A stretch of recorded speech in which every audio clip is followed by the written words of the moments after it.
Hi there, everyone. It's 4 o'clock in New York. It has been more than 40 days since we've led this broadcast with news about Donald Trump's ties to Jeffrey Epstein, or for that matter, the Trump administration's refusal to release the Epstein files with any alacrity or consideration for the victims of sexual abuse and child sex trafficking. Melania Trump changed that today, seemingly on purpose. She summoned the White House press pool, and at 2:30 p.m. today, she said this.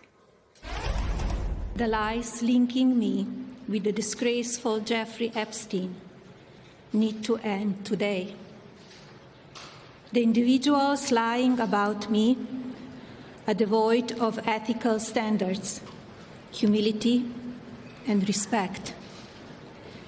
I do not object to their ignorance, but rather I reject their mean-spirited attempts to defame my reputation. I never been friends with Epstein. Donald and I were invited to the same parties as Epstein from time to time, since overlapping in social circles is common in New York City and Palm Beach. To be clear, I never had a relationship with Epstein or his accomplice, Maxwell. My email reply to Maxwell cannot be categorized as anything more than casual correspondence. My polite reply to her email doesn't amount to anything more than a trivial note. I am not Epstein's victim. Epstein did not introduce me to Donald Trump. I met my husband by chance at a New York City party in 1998. To be clear, none of those things, nothing about Melania Trump, was the Epstein headline that was dogging Donald Trump in the days immediately leading up to the start of the war he began with Iran. In those days, it was news of a woman who alleged sexual and physical assault by Donald Trump when she was a child. That story was all over the news, including in right-wing outlets. Importantly, it's a story that Donald Trump denies. But today, for reasons that aren't completely clear, Melania Trump grabbed the Klieg lights and thrust them back, not just to Donald Trump's ties to Jeffrey Epstein, but her own, with this. Be cautious about what you believe. These images and stories are completely false. I'm not a witness or a named witness in connection with any of Epstein's crimes. My name has never appeared in court documents, depositions, victim statements, or FBI interviews surrounding the Epstein matter. I have never had any knowledge of Epstein abuse of his victims. I was never involved in any capacity. I was not a participant, was never on Epstein's plane, and never visited his private island. I have never been legally accused or convinced of a crime in connection with Epstein's sex trafficking, abuse of minors, and other repulsive behavior. Question we have today is, why did she say those things? And why today? Those questions, that breaking news is where we start today. Washington correspondent and host of the Weekend AM, Jackie Alemany, joins us from the North Lawn of the White House. Also joining us, New York Times White House correspondent Luke Broadwater's here. We'll be joined in a couple minutes by the ranking member of the House Oversight Committee, Democratic Congressman Robert Garcia. Jackie Alemany, I start with you. Why did this happen, and why did she say those things? Yeah, Nicole, that is the question that we're all asking today. In fact, I just got off a very quick call before we went to air with President Trump, who said he was in the middle of a war meeting and that he couldn't talk for very long and had to go, but that actually he had no prior knowledge to the topic that Melania Trump, his wife, was going to be touching upon today in his statement. In her statement, he then repeated that he had to go, but before we hung up the phone, he said that she didn't know him, presumably referring to Jeffrey Epstein. This was a really remarkable statement that we heard from the First Lady. It was something that my colleague, Jake Traylor, when he pinged one of his White House sources, said that many people in the building were not prepared for this. She also called on a public hearing that centered around Epstein's victims. This is a sea change from the message that we've been hearing from the White House, specifically from President Trump. The last time he was asked about this, he actually scolded a reporter. The reporter at the time was CNN's Caitlin Collins, scolded her for even asking the question, and then said it was a time for the country to move on. So, again, lots of questions here about the timing of this, why this is a president who in the past has preempted negative stories about him. Just a month ago, he posted very negatively about New York Times reporter Maggie Haberman. Recently, actually just 2 days ago, a very detailed report about occurrences in the Situation Room, some of the decision making that was going on in the lead up to the U.S. going to the war with Iran was published. It's unclear if that was a direct preempt of that reporting, but needless to say, this is someone who does not hold back when it comes to attacking and criticizing reporters for coverage that they don't like. But I did get off the phone as well with Stephanie Grisham, who is the former secretary to First Lady Melania Trump in the first administration, and she said that whatever was the impetus for the First Lady deciding to take to the camera to do this on a day like today when none of us are talking about Epstein. We are all here focused on the war with Iran. That really is the news at hand today, that it must be something really serious that she didn't decide to put out a statement and decided to hold an on-camera statement as well, where she summoned reporters to witness this statement. Jackie, Stephanie Grisham, I know the answer to this, and I'm not sure if she shared it, but has she done this before? I mean, who has accused? She said, quote, "I've never been accused of a crime." Who's accused Melania Trump of a crime? No one has. And there was a lack of specificity in the statement that the First Lady made, which is why there's really so many unanswered questions here. I touched base with a bunch of sources on the House Judiciary and Oversight Committee to see if maybe there were some new documents that the Justice Department had released to Congress with regards to the Epstein files, because we are still waiting on missing FBI transcripts from some of the victims who had told reporters and others that in the past they had provided more detailed allegations that were not released by the Justice Department. They said that they haven't heard from them since there was a briefing held with the DOJ some time ago. So it's extremely unclear what she is talking about. There have been some unsubstantiated reports about the First Lady's relationship with Jeffrey Epstein. But again, none of those things are really anything that are recent or have been substantiated. Luke Broadwater, she said, Melania Trump saying, quote, "I never had a relationship with Jeffrey Epstein. I'm not Epstein's victim. Images and stories are false." Do you know what images and stories she's talking about?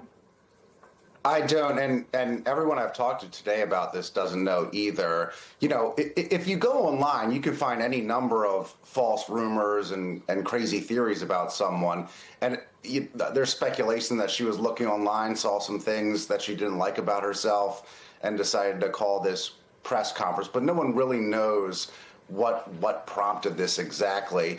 I will say politically, it is in some ways undercutting the message that her husband has been putting out there, which is that the country should move on from this matter, or there's nothing to see here, stop looking into it. And here she is coming out, having a major press conference, which is garnered lots of attention and is calling for victims to testify and for there to be hearings. So it's a very, very different message that she came out on her own and did it without Donald Trump by her side. So, politically, it's very interesting what's happening here between the president and the first lady in their diverging messages. Stay with us, both of you. I want to bring in Democratic Congressman Robert Garcia of California. He's a ranking member of the House Oversight Committee. Are you in possession of any materials that haven't been released to the public yet that suggest any of the things Melania Trump today denied? Quote, I never had a relationship with Epstein. Quote, I'm not Epstein's victim. Quote, I'm not a witness or a victim to any crimes. Quote, I have never been accused of a crime. We're not. And I'll just start by saying that this kind of press conference that the First Lady just had was pretty stunning for a variety of reasons. First is she is publicly calling for a hearing with survivors that we have been asking for months and have been told every time that it wasn't possible. Chairman Comer has not scheduled it. This is the same administration that has called this investigation a hoax. I mean, just a day ago, the acting attorney general, Todd Blanche, said that the DOJ was not moving forward on any part of the Epstein investigation. This has been an investigation the White House has pushed aside. There have been efforts by survivors to meet with the White House, to meet with the DOJ. And so for the First Lady to come out and to essentially say that she is calling on this public hearing for survivors and to kind of put herself in the center of the story is something that we certainly were not expecting today, but we certainly welcome and agree with her call to hear directly from the survivors. And this pushes back against all efforts the White House has been making and really distances herself from the president and his public statements in trying to end this investigation and essentially calling it a hoax. Good evening from New York. I'm Ali Velshi for Chris Hayes. We're now 48 hours into a 2-week ceasefire in the U.S. war on Iran. At least we are in theory, if not on paper anywhere that you or I or anyone else could see. Because in a normal ceasefire, in a normal world, you'd be able to see things progressing toward peace. You wouldn't see what's happening in Lebanon, where the deadliest attacks of the war are taking place, as Israeli bombs continue to devastate that country, killing hundreds and displacing tens of thousands of people. You should be seeing free and open commerce instead of the 20% of the world's gas and oil supply that's still being held in limbo by an Iranian-controlled choke point in the Strait of Hormuz. In short, you should be seeing peace taking hold during a ceasefire. So it's fair to ask if that's even what we have here. The parties in this conflict don't even agree on what they apparently agreed to. Normally, instead of all this back and forth, we could all just look at the ceasefire in writing to see what it says. But there's nothing to look at. When he announced the deal on Tuesday, Donald Trump posted, quote, "We received a 10-point proposal from Iran and believe it is a workable basis on which to negotiate." Iran followed that by releasing what it says was that 10-point agreement, and almost as soon as it was reported, the White House called that fake news. The Pakistani prime minister who brokered the deal between Iran and the United States on Tuesday night described it as, quote, "an immediate ceasefire everywhere, including Lebanon and elsewhere, effective immediately," end quote. Those were his words. Iran said that was their understanding, too. But then Israel just kept on striking Lebanon, and U.S. officials like Vice President J.D. Vance played it all off as some sort of misunderstanding.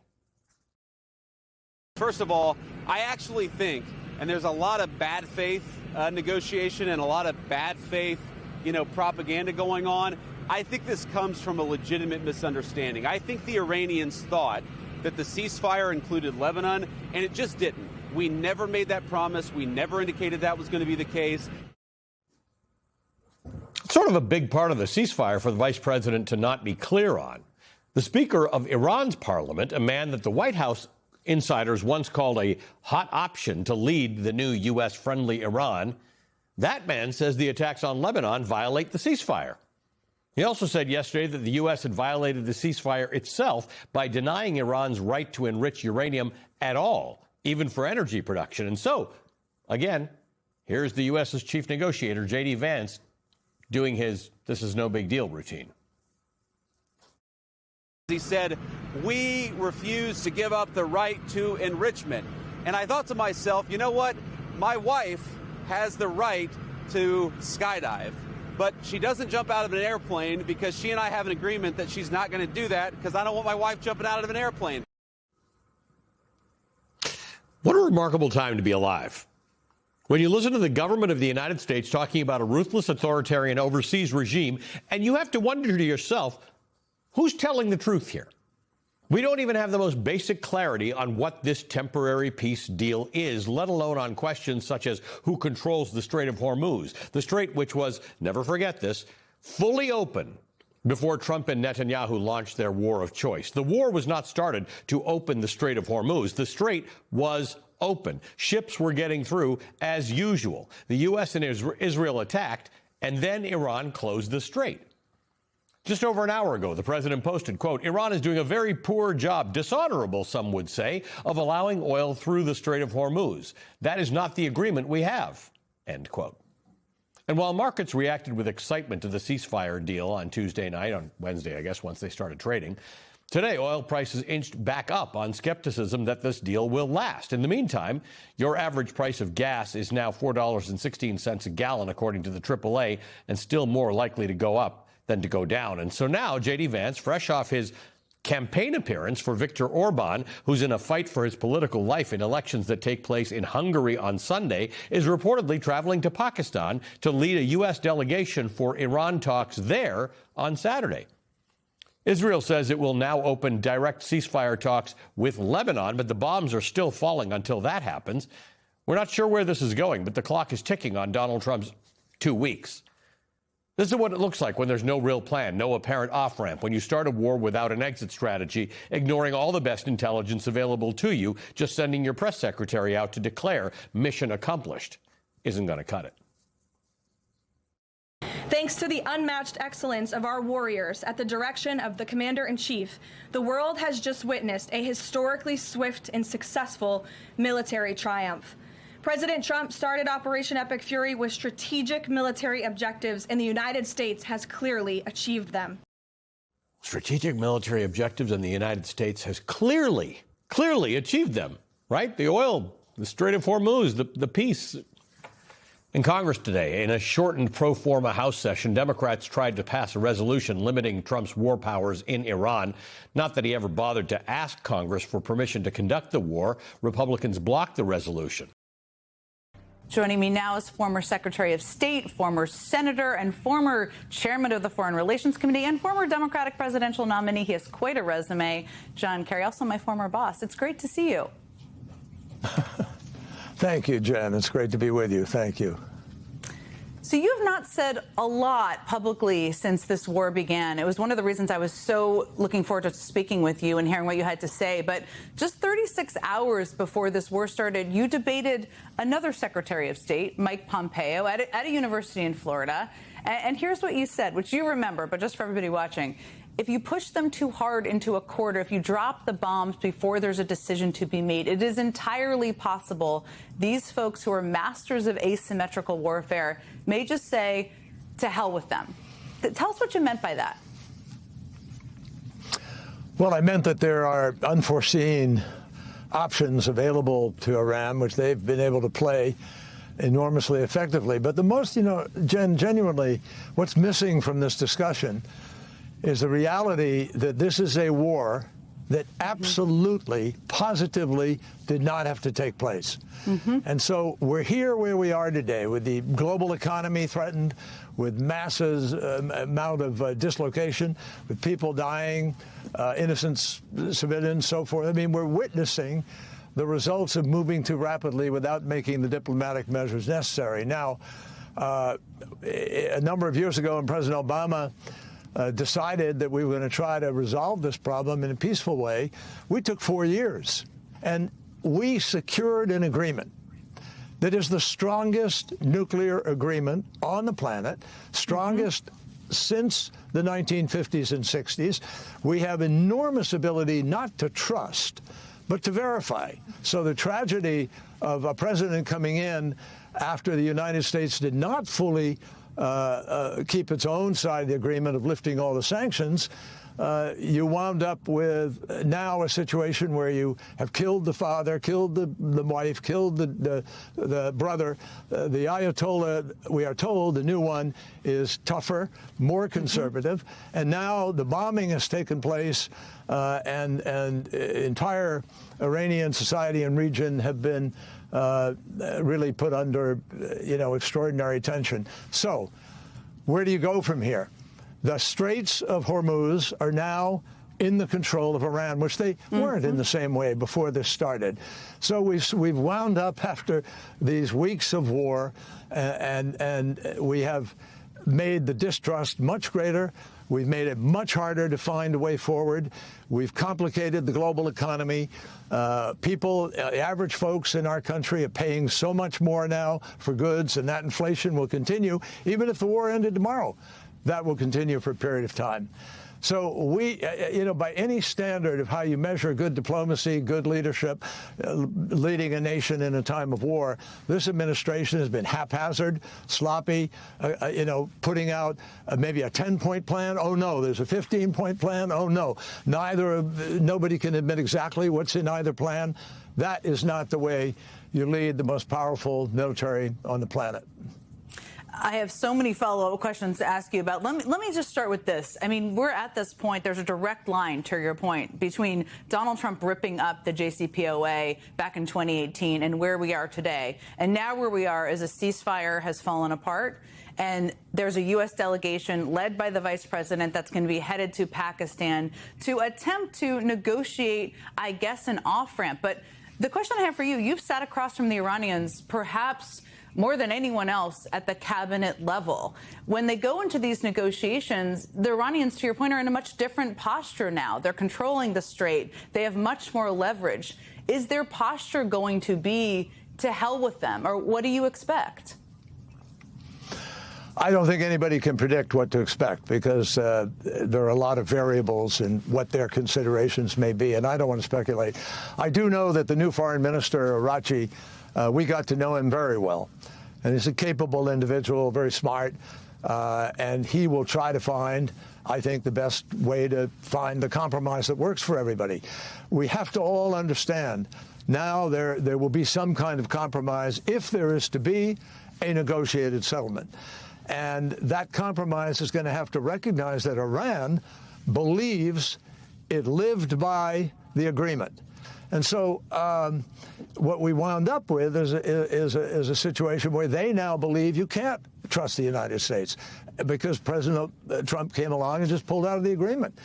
And he pulled out of the agreement, Jen, without making a bona fide effort over a period of time to try to change the dynamics. He didn't put ideas on the table. He didn't bring the teams together. If he had things that he really disagreed with, he had an ability to be able to try to change those. And he always had time to be able to bomb if that's what he ultimately wanted to do, or if that's ultimately what Prime Minister Netanyahu persuaded him to do. The fact is that here you had an ability over a number of years because of the very stringent components of the agreement that was put together. So I think, we're going to have to overcome a massive credibility gap, and we're going to have to resolve the Straits of Hormuz because I don't see how President Trump or how anybody leaves those straits to be controlled by Iran, which they were not before we began this war. Ships were passing freely through the international waters in that passage. So here we are, worse off than we were before, and we're going to have to hope that those negotiations in Pakistan can really produce something. I really do hope, because this is a very dangerous moment. In addition to, of course, the Iranians and negotiating with them and all of your experience there, you've probably sat across the table from Prime Minister Netanyahu more than almost anyone else out there. And he and Israel are, of course, big factors here. There's been recent reporting, you probably saw in the New York Times, that Netanyahu was taken into the situation where he basically pitched Trump on attacking Iran. Were you ever part of any conversations like that? I know he's made that pitches to past administrations. Were you ever a part of that? And were you surprised that he was able to convince Trump to do this? Well, I was part of any number of conversations with Prime Minister Netanyahu, conversations that took place in other countries. Pitching the U.S. to strike Iran. Yes, he wanted us to strike. He came to President Obama. He made a presentation to ask to strike. President Obama refused. President Biden refused. President Bush refused. The only president who has agreed to this, obviously, is President Trump. And it's really interesting. I read that article. It was a very good one. I mean, it seemed like good reporting. And they said that he went around the room and asked everybody their opinions, obviously. Prime Minister Netanyahu made a basically 4-point pitch saying that, you know, they could kill the leadership, they could incite a change of regime, et cetera. They would destroy the military, et cetera. Well, they've obviously hurt the military enormously. They have probably sunk. I mean, most of the Navy is gone. Yeah, our guys are good. And let me be clear about this. You know, those of us who are, you know, opposed to this war starting the way that it did and starting at all, don't have a doubt about the strength of the American military and our capacity to be able to do absolutely remarkable things. And I am in awe of them. But the fact is that there was no imminent threat. There just wasn't an imminent threat. And even the administration spent months telling us they have obliterated the entire program. So on the one hand, they obliterate the program. On the next hand, they're telling you one day on a Saturday, oh, by the way, there's an imminent nuclear threat. I think everybody can understand. The meeting was quite remarkable. They went around the table. The Prime Minister made his offerings about what would happen, and the President said, sounds good to me. Sounds good to me. And why do you think it worked with him? Why do you think it worked with Trump? Now, especially. He's been talking about wanting to strike Iran for a long time. I really can't speculate. I'm not going to. You know, I mean, a lot of odd things have happened over a period of time. President Trump went to Russia, had a long meeting with President Putin, and came out of that meeting and said Russia says it didn't do it, and literally stepped on the entire intelligence community of the United States. That's a first for any president of the United States. How concerned are you about the difference in goals that Israel and Prime Minister Netanyahu seem to have in comparison with, to the degree we even have knowledge of what the goals are from the United States, what the United States may be trying to achieve here, and how this war might end? Well, I think, unfortunately, Jen, and I really mean unfortunately, there seems to be a war plan that's unfolding on an ongoing basis. And it's very, very hard to say where the goal is, where the end point is. I think nearly impossible to say that, particularly if the things that they want to do are not threatening necessarily to the rest of the world. So, and that negotiation is going to be much tougher now, believe me. It was tough when we began it, when there was great enmity between the sides.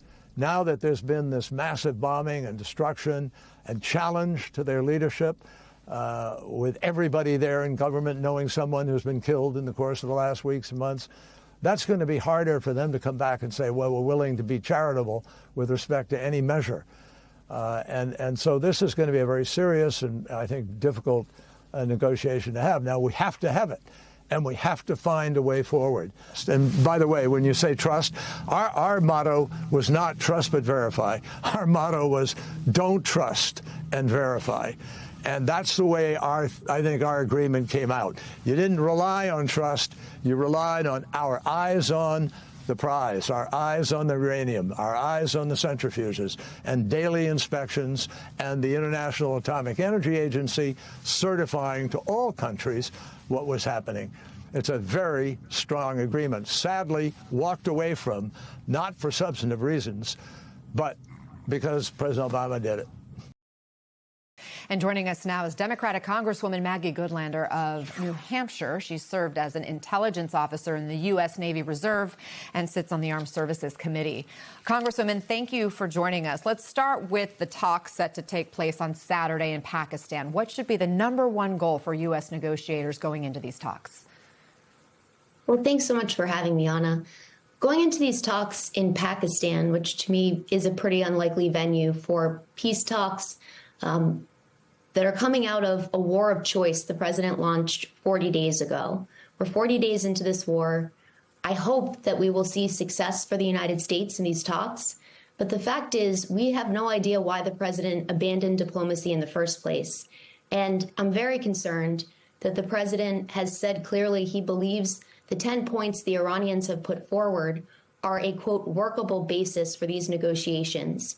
As I read these points, Anna, these are absolutely unacceptable. They don't address the core security concerns, including the crisis that the president has ignited with Iran taking a grip on the Strait of Hormuz and really entering into a place where this has become the ultimate asymmetric weapon against America's economy and the global economy. So there has got to be a resolution in which we see the Strait of Hormuz reopened, and that we don't sell out the United States of America in the course of doing so. I'd add that we need to see progress on the nuclear program. What is the plan for highly enriched uranium? This was at one point one of the reasons that the president cited for going to war in the first place.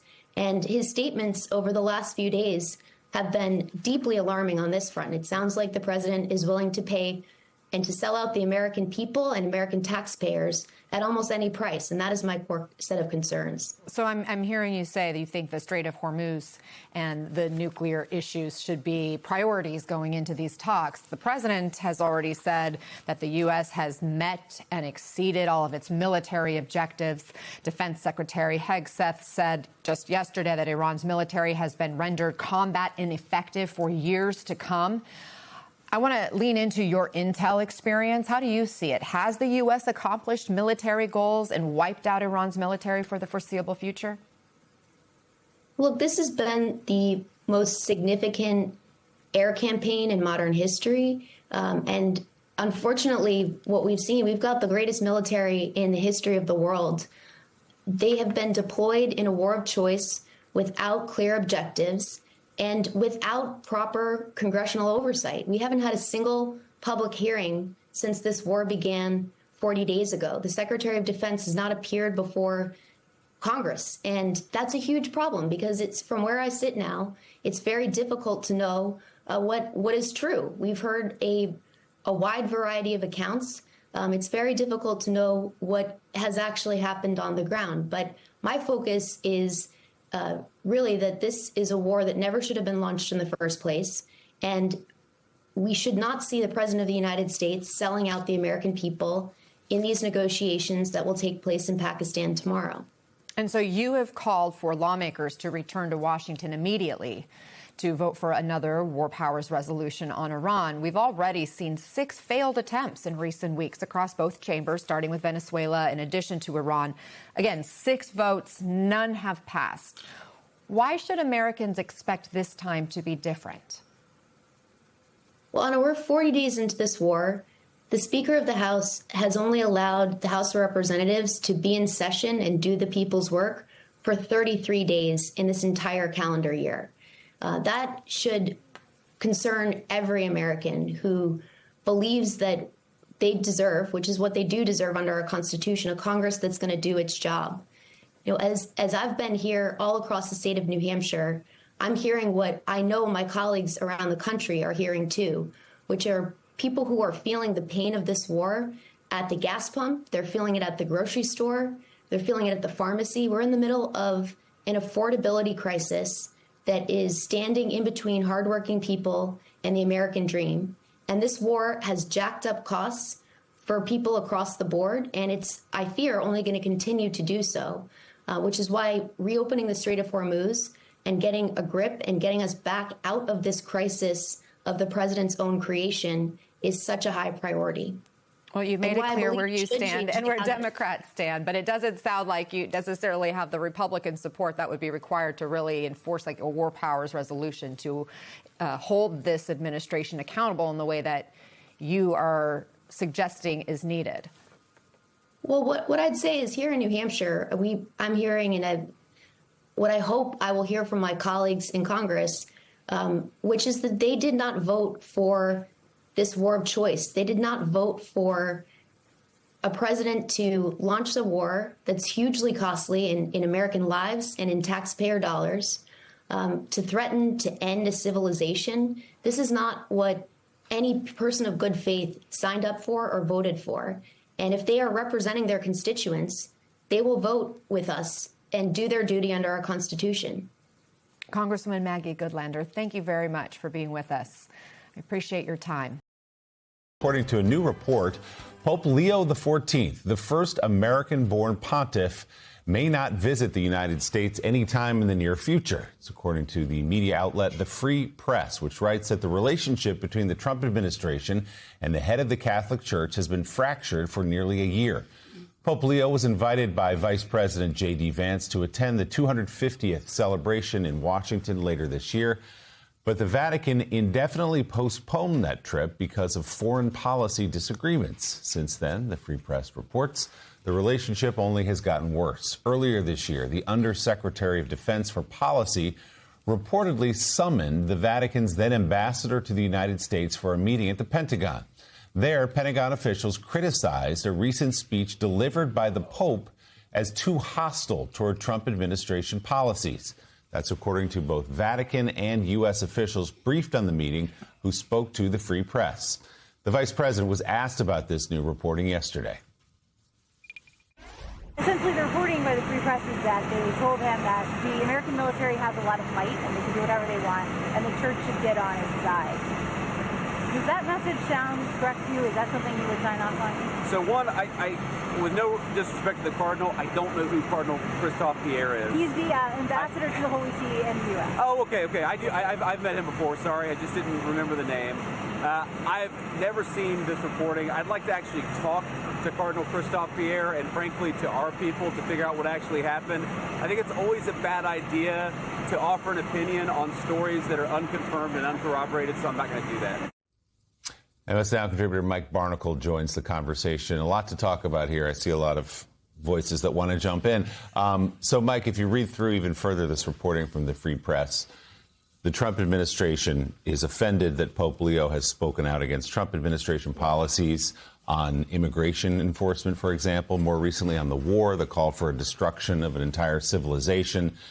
They were hurt by that, so they call in representative from the Vatican and give a bit of a tongue lashing. And then if you read deeper into the reporting, kind of a veiled threat about the pressure that the United States government could put on the Vatican. What do you make of what you're hearing here? I make that they are, once again, clowning the atmosphere up, the Trump administration.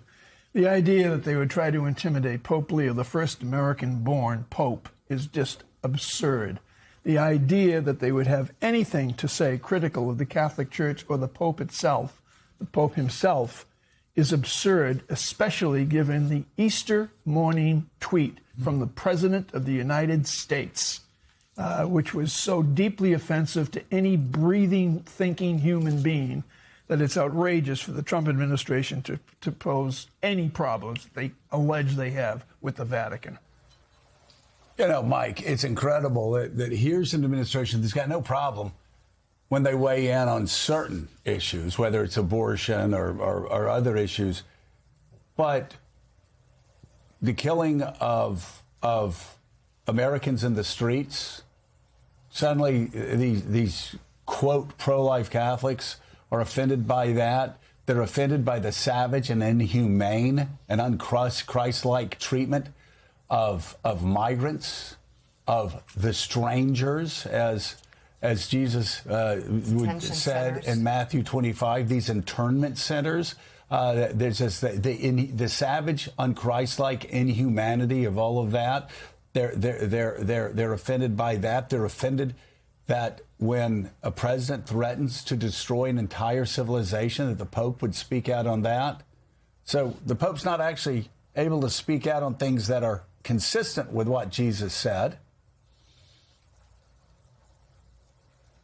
But it's all right for him to talk about abortion. It's sort of interesting. That's one issue where they're fine with the Catholic Church speaking out on, but they're not. The Catholic Church is not allowed to speak out on pro-life issues for those actually born. Joe, I went to parochial school for 8 consecutive years, and I got thrown out nearly every year by the nuns. So, every grade. You deserved go home it. early, stuff like that. But the one thing that you get to hold on to when you're raised Catholic, born Catholic, raised Catholic, especially by my mother, we used to call her my mother the nun, the one thing you retain, I would think, is that the theory of the Catholic Church is rooted in a simple phrase, the least among us. So if you look at the Trump administration's behavior toward the least among us, it is almost criminal. It is certainly a sin because they don't care for the least among us, and that we should all care for the least among us, because when we care for them, we care for ourselves. Richard, can you speak to how unusual this threat, and it was, if you read through the piece, according to the reporting, it was a threat. They invoked the Avignon papacy of the 1300s, where effectively a state put so much pressure on the church that it pounded it into submission, and the Vatican took that as a direct threat, apparently, according to the reporting in this meeting. How unusual is this kind of conversation? On a scale of 1 to 10? I don't know, maybe a 23. I mean, of all the fights to pick, so we give Russia a free pass. We let Iran doing half the stuff it's doing. We attack Europe and so forth. I go around the world. We give China a free pass. And who do we go after? We go after our democratic allies, and then we go after the Catholic Church. That's our priorities for who we want to pick fights with. The unusual, Willie, is you've got a future in diplomacy. This is Mike used the word absurd. This is preposterous that we are doing. And again, we're forfeiting the high ground. There's actually a serious part of this. We are forfeiting the high ground. Why aren't we trying to build support around the world? The idea that you can do everything with bullets and bombs, you can do some things, but this war should have taught us things, and more broadly, you can't do it all with quote unquote hard power. There's a soft power thing here, and we're just missing it completely. And David, the Free Press reports that the Pope took this as a direct threat and canceled a visit to the United States, and reportedly has declined that invitation to attend the 250th celebration this summer. There's a lot of Catholic voters in this country, and it just goes back to the basic thing I mentioned earlier, basic competence in terms of running the government, this adulation for the president, defending the president, publicly, and it seems privately as well. And then the way Vice President Vance reacted to that, it's just a bluntly lie. Elbridge Colby, the official who made this threat, infuriated Republicans on the Senate Armed Services Committee. They blocked several aides and others that he wanted to get into Senate-confirmed jobs earlier this year. So this is just the latest example of a sort of incompetent arrogance that's backfiring on the administration.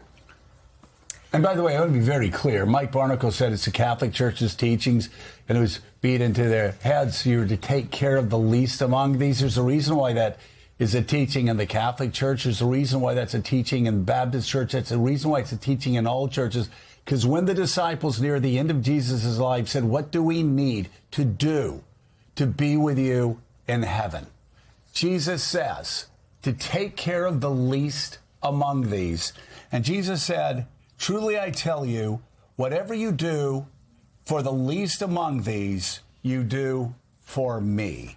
So all of this bullshit Christian nationalism, where you're just making up your own version of the Gospels, to do that, you have to actually do what Thomas Jefferson did and cut out the parts of the Bible that offended you. You can't actually live by Matthew 25:31-46, because what Mike just said there is the complete antithesis of everything this administration has been doing, and that is taking care of the least among us. And this is not a verse in Nahum. This is not a verse like in Leviticus. This is in Matthew at the end of Jesus' life, when he is asked, what do we need to do to be with you in paradise? Jesus said, you have to take care of the stranger. You have to take care of the least among us, because when you take care of the least among us, you're taking care of me. MS Now senior national security reporter David Rohde and President Emeritus of the Council on Foreign Relations, Richard Haass, thank you.